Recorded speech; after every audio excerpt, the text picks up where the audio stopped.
have you seen any of these recent portrayals of autism in the media? So there's like Amy Schumer has a show that's called Life and Beth, and that alludes to her love interest having autism, and she's been very outspoken. Her husband in real life is autistic, Yeah. and then there's also like that reality type show that's Love on the Spectrum, Hmm. which is that. So have you seen any of these, and what are your thoughts on these? You know, I haven't seen, was it Life of Beth or Life and Beth, Life yeah. and Beth? I love Amy Schumer, but I haven't seen that. And I do know she's been very open about her autistic husband, Mm-hmm. which I think is it just seems to fit with her personality. Um, and but I have seen Love on the Spectrum. I'm, what I do see is important is especially about Love on the Spectrum is that when you really watch that show, the challenges in dating, relationships, sexuality, all of those things that these individuals in the show, these autistic individuals are dealing with, are the exact same Mm-hmm. things that other neurodiverse group of people or what is referred to as neurotypical are dealing with.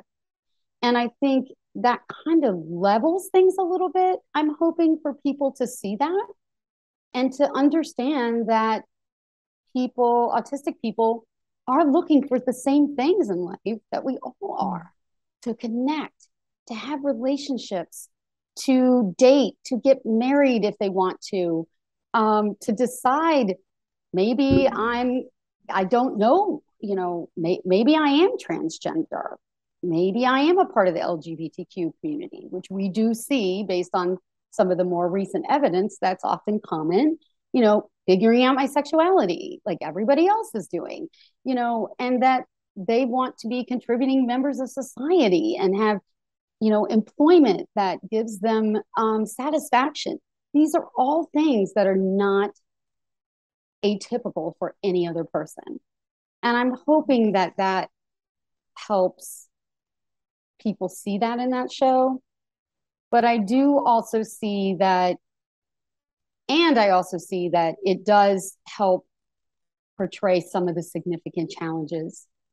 Sometimes being on a date is just overwhelming, or talking a lot and having a conversation can be challenging, or, and that each person is different, just like we all are. And when you see the interactions on that show, you do see how different everybody is, and what their own challenges may be. With that said, I think there's in the self advocate community, there's some mixed feelings about, especially Love on the Spectrum, and I understand that it's not everybody's cup of tea. And I think what I've seen more of, and I'm interested in seeing more of, is autistic actors Mm-hmm. portraying autistics, Yeah. then Mm-hmm. moving to autistic actors just acting and not having to portray an autistic character, Yeah. right? That's where we're really, I feel like, moving towards, and that the opportunities should be there. And there is a strong push in the self advocate community around autistics should be portrayed by an autistic actor. Yeah, well, it makes sense. Yeah. Yeah.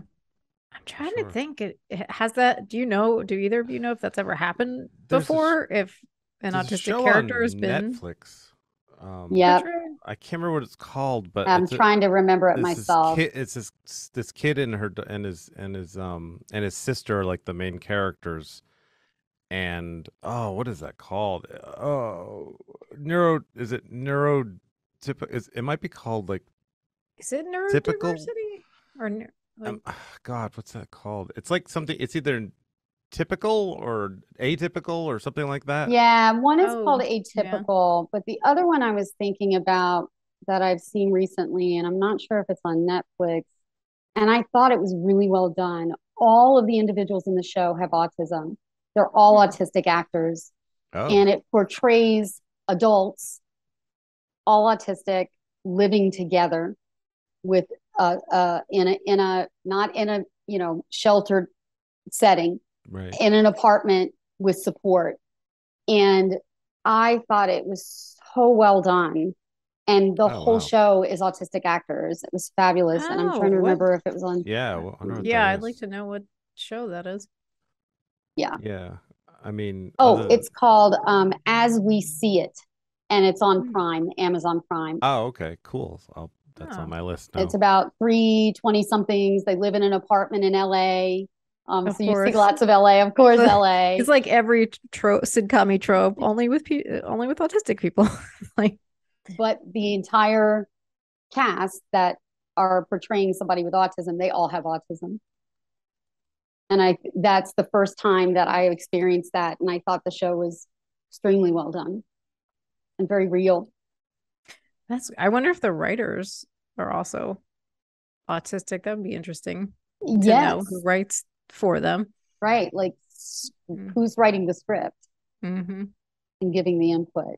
And that kind of leads me to think, because I am a researcher, that has been the drive, I'd say, over the last 3 to 5 years, is there are organizations that provide funding for research about, autistics, and the requirement to gain funding means that you have to have self-advocates as a part of developing research questions, walking through the research, giving input. What are the things that we need as an autistic community, so that can help drive the type of research that we do to provide supports. Oh, So that's hmm. another really huge push in the research community.